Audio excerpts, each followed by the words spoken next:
Good day to you all. Asaker with you, and today in Mobile Hero Wars I'm going to tell you about new glyphs and classes, what heroes to level glyphs, what strategy to choose in general, as well as how much it all costs, and what the real effect of new glyphs. Subscribe to my channel and ask your friends to do so, because on the anniversary of 5,000 subscribers, I will release an updated video about tier list of all heroes with much more extensive information than that last video. The introduction of classes and new glyphs up to level 80 on January 26, 2024 divided the game into before and after, because who had an account with maximum leveling, and even more so all other average players, now do not see a clear horizon of how much all this will cost. In this review I will not tell you that you need to leveling everything to the maximum. For most players it is completely impractical. It is better in real life to build a house with this money. And here we will analyze several strategies and choose the most sensible approach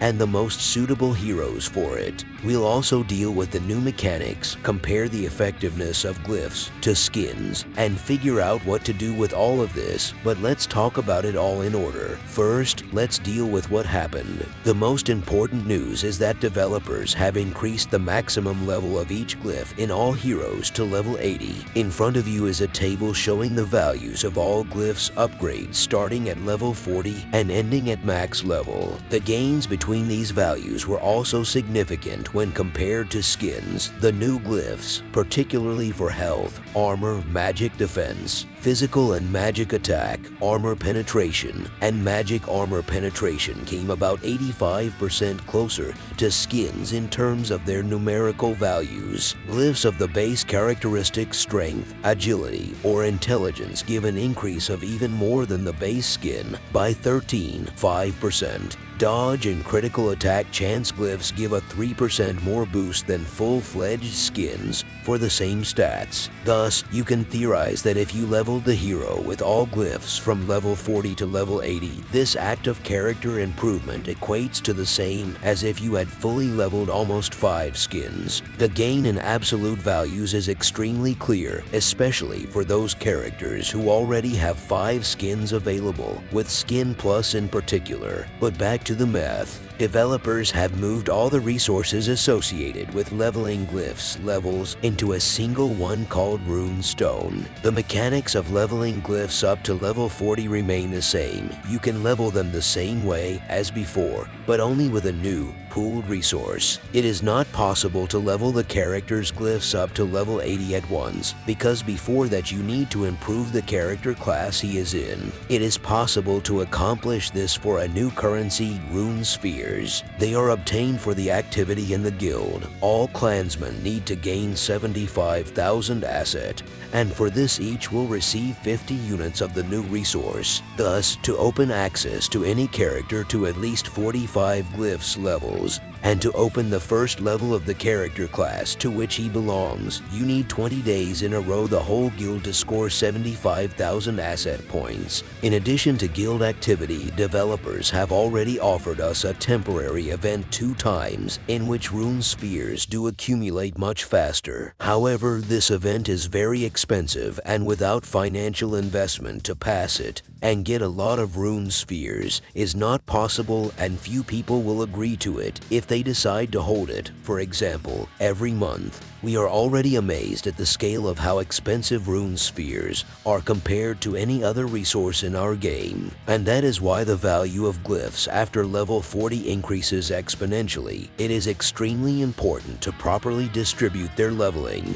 But here's the challenge: which characters or which classes to rock to get the most out of them? Let's start by realizing 2 key things. The first is the inability to underlevel characters, that you use to underlevel a particular character for your own devious reasons. Now, to open the next levels of glyphs after the 45th, you need to level them all up to this level, and only after that will open access to the 50th levels. Then you need to pay again with Rune Spheres to unlock the next class, and to level glyphs up to 55 levels. and so on around the circle, so you'll still have to max everything out to unlock access to higher levels further on. The maximum glyphs level is 80. The second thing is those very classes, and specifically the bonuses they provide. So-called classes replace the character roles that sometimes presented the character in an illogical way. Developers have reconstructed this point, and now it looks like this. There are now 7 classes of heroes in our game, as follows: Control, Healer, Mage, Marksman, Support, Tank, Warrior. In front of you is a list of characters who are in what class. Each of the classes receives its own special skill, common to all members of the class, which will help in combat. To access a class skill, you must improve all glyphs of any member of that class up to level 40 and pay 1,000 Rune Spheres. When you level a class skill, its level will change for all heroes of the class. What these skills are, you can see on the screen, but I will only say that their impact on the fight is very low. The priority of making teams with heroes remains on the combination of their abilities and the first artifacts, which cannot but be happy. In other words, the strategy of leveling heroes from a certain class is determined not by the skills of this class, but by the state of affairs in the current balancing of heroes in general. And still talking about strategies, what is better to choose and who to choose for leveling, to be sure in the future that you have chosen the right hero or class, I emphasize a number of strategies. The first is to level up your team for guild wars and arena play. The second is to level to the max on one character exclusively. The third is to level characters exclusively from a single class. Fourth, level evenly one character from each class. Let's dwell on each strategy in more detail. The first strategy to level up your team for guild wars and arena play. It's good in that you understand exactly where your characters are strong and who they're strong against, and you also realize that this gap will widen if you raise their glyphs as high as possible, especially when you take into account that your team consists of some actual tank, Tristan, Oya, Fafnir, and a strong damage dealer. Of course, in the short term you will be satisfied, but it is unknown how the balance of heroes will change after the introduction of the same new hero. Suddenly everything will change dramatically and your team will no longer be as effective as before. Such drastic changes happened after the introduction of Fafnir and later Julius, so no one is immune to such a thing in the future. In any case, this strategy is most suitable for those people who invest little money in our game and always play with a minimum stock of heroes. The second strategy for leveling to the max exclusively for one character. This path was the one I chose, leveling Yasmine to the max, but that doesn't mean you should do the same. I'm just experimenting. After all, by choosing this path, you accurately realize the power of the leveled character against many teams, considering it versatile and effective, as well as being in the hope that it will always be as strong as it is now. You're also assured that even if hero balancing changes, you're sure to find a use for him on one of the 3 teams in inter-server battles or Grand Arena. So what criteria do I use to choose a hero to level glyphs to the max? The first is to look at the current balancing of heroes. The second is to take into account effect of passive abilities, the character's attack speed, positioning in battlefield, and his characteristics at a maximum of 80 glyphs levels. The third is to give each hero special attention to study the formulas and the abilities to identify the impact of physical or magical attacks. Fourth, considering all the previous factors, based on them, analyze the past and perspective of the heroes under study and pay attention to those heroes who in general have always been relevant and had no glaring flaws. If everything is clear with the first and second criteria, then let's focus on the third and fourth criteria. First, diving into the study of ability formulas of all heroes. As you already know, each hero's ability formulas are unique, and it's up to developers to choose what they should come from. For example, Ishmael's abilities have no connection to his stats at all, while Amira's first ability is tied to 400% of her magic attack.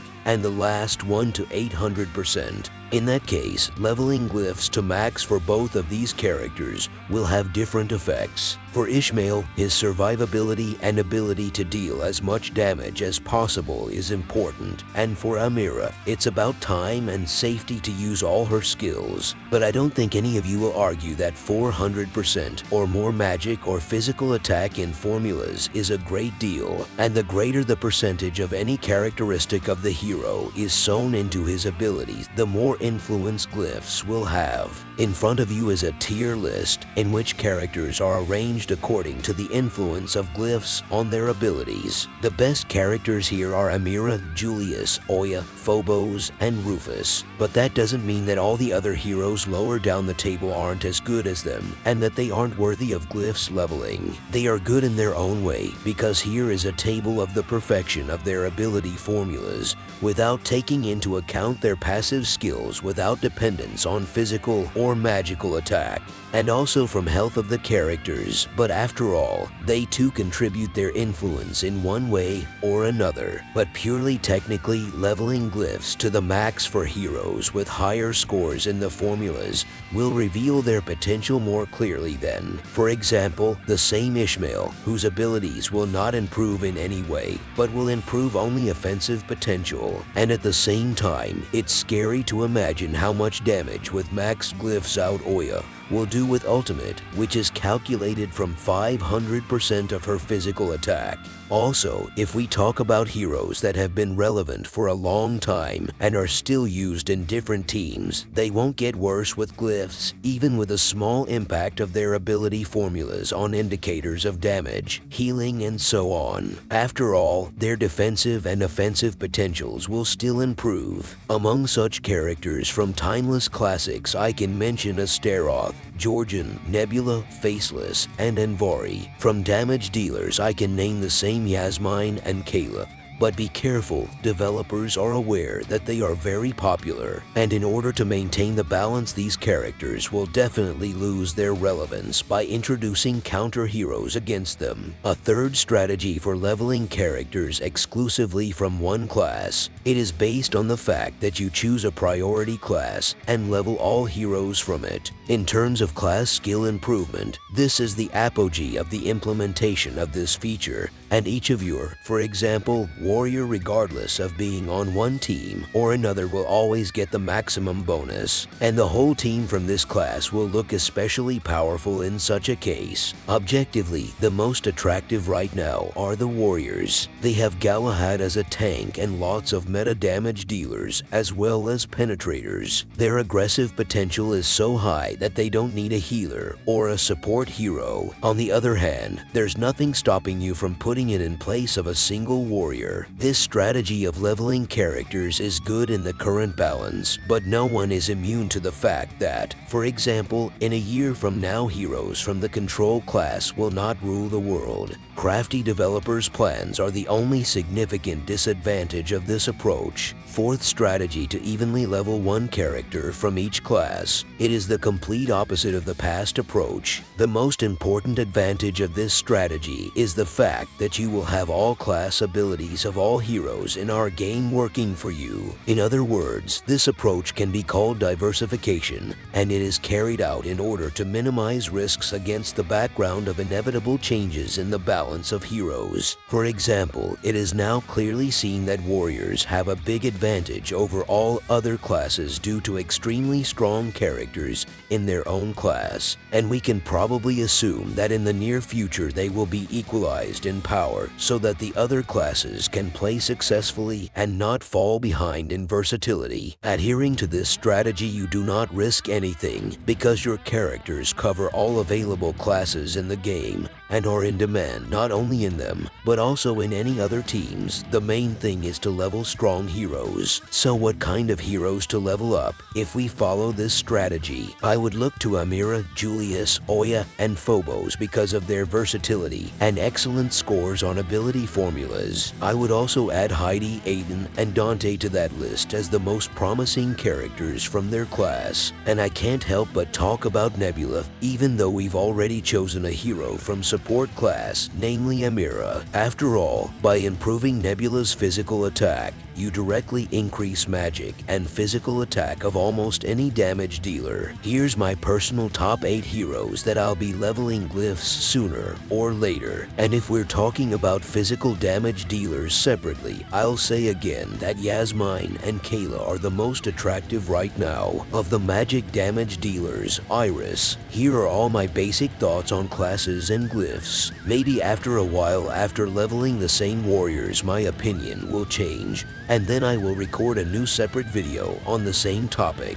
What heroes, class, or strategy for leveling glyphs would you choose? Write about it in the comments. I'll bookmark the best of the comments so players can analyze your approach too. Thanks for watching. See you soon.